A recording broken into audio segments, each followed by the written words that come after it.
ამ დრომდე არ დაუკავებიათ მარნეულში ქართული ოცნების საკრებულოს თავმჯდომარის მოადგილის შვილი მამუკა გიგანი გამოკითხვაზე წყავდა, თუმცა მისთვის ბრალი ჯერ არ წარუდგენიათ. გამოძიება კი ძალადობის მუხლით დაიწყო საქმეში არასრულწლოვანი ფიგურირებს. ინციდენტი კი მარნეულში მოხდა. გიორგი კვიჟინაძემ გაარკვია დეტალები, ის ახლა ფორმულას ეთერს უერთდება. გიორგი, გისმენთ. გიორგი, ჩვენ ახლა მარნეულში სწორედ იმ საკონდიტროსთან ვიმყოფებით, სადაც გუშინ გვიან ღამით მოხდა დაპირისპირება ეთნიკურ ნიადაგზე, როგორც ჩვენთვის არის ცნობილი და როგორც ადგილობრივები გვიყვებიან, მარნეულის საკრებულოს თავმჯდომარის მოადგილის რიჩარდ გიგანის შვილი იმყოფებოდა ამ საკონდიტროში და როდესაც ის ესაუბრებოდა კონსულტანტს, არ იცოდა ამ კონსულტანტმა ქართული, რა დროსაც მამუკა გიგანმა მიაყენა სიტყვიერი შეურაცხყოფა თავდაპირველად და მან გააპროტესტა თუ რატომ არ ესაუბრებოდა ქართულად კონსულტანტი გიგანს. ამის შემდეგ კი ვითარება დაიძაბა, გარეთ გამოიყვანა კონსულტანტი და ფიზიკურად გაუსწორდა ქართული ოცნების საკრებულოს თავმჯდომარის მოადგილის შვილი კონსულტანტს.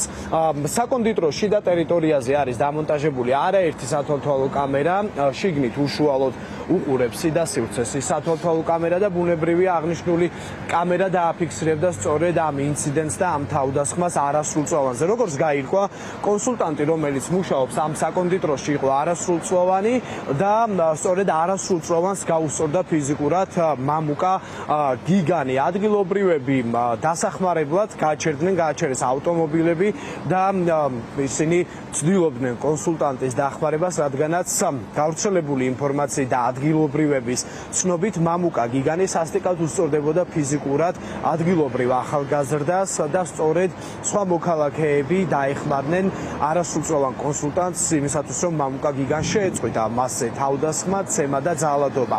შინაგან საქმეთა სამინისტროს გამოძიება დაწყებული აქვს არასრულწლოვანზე ძალადობის მუხლით, თუმცა ქართული ოცნების საკრებულოს თავმჯდომარის მოადგილის რიჩარდ გიგანის შვილი ამ დრომდე არ არის პასუხისგებაში მიცემული, როგორც უწყებაში განგვიმარტეს ამ საქმესთან დაკავშირებით მიმდინარეობს ჯერჯერობით გამოძიება და მოკვლევა. არა და მარტივია ამ საქმეზე დაადგინო ჭეშმარიტება, რადგანაც როგორც უკვე გითხარით, კამერის ჩანაწერები იარსებებს, რადგანაც შიგნით არის არაერთი სათვალთვალო კამერა დამონტაჟებული და მარტივად შეუძლია შინაგან საქმეთა სამინისტროს მყისიერად მოახდინოს ამ საქმეზე რეაგირება, გაიგოს უფრო მეტი დეტალი იმ ფონზე, როდესაც ამ თავდასხმას არაერთი ადგილობრივი და არაერთი თვითმხილველი ყავს.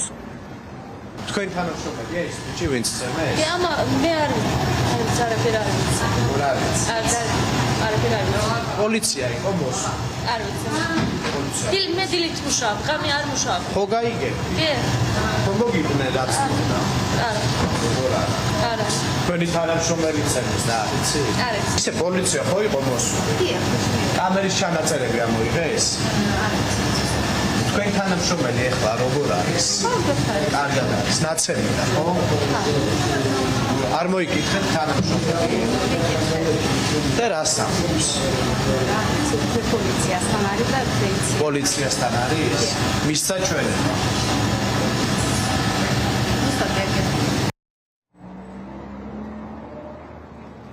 გვიანობამდე გრძელდებოდა დაპირისპირება შემთხვევის ადგილზე, აქ სადაც ახლა მე ვიმყოფები, ადგილობრივები შეიკრიბნენ მას შემდეგ, რაც მათ შორის სოციალური ქსელის მეშვეობით გავრცელდა კადრები, თუ როგორ უსწორდებოდა სავარაუდოდ საკრებულოს თავმჯდომარის მოადგილის შვილი მამუკა გიგანი ახალგაზრდას ეთნიკურ ნიადაგზე და როგორ აყენებდა მას სიტყვიერ შეურაცხყოფას ასევე. ადგილობრივები მოგვიანებით აქ შეიკრიბნენ და იმყოფებოდნენ, ასევე აქ იმყოფებოდა პოლიციის უფროსი, მათ შორის ასევე აქ იმყოფებოდა საკრებულოს თავმჯდომარეს, თუმცა მამუკა გიგანის შეჩერებას ისინი ვერ ახდენდნენ, რადგანაც გავრცელებულ კადრებში ჩანს, რომ პოლიციის ადგილზე ყოფნის მიუხედავად მამუკა გიგანი კვლავ აგრესიით გამოირჩეოდა, ის იგინებოდა და სიტყვიერ შეურაცხყოფას აყენებდა შეკრებილ მოქალაქეებს. როგორც ცნობილია, მამუკა გიგანი ჯერჯერობით დაკავებული არ არის, ის არის მარნეულის საკრებულოს თავმჯდომარის მოადგილის შვილი და ასევე ადგილობრივები გვიყვებიან იმასთან დაკავშირებითაც, რომ მამუკა გიგანმა დაახლოებით ერთი კვირის წინ სცემა ახალგაზრდა ასევე ეთნიკურ ნიადაგზე, რადგანაც ის ვერ საუბრობდა გამართულად ქართულად. ასევე საინტერესოა ის, რომ ჯერჯერობით დაკავებული არ არის, გამოძიება კი არასრულწლოვანზე ძალადობის მუხლით არის დაწყებული.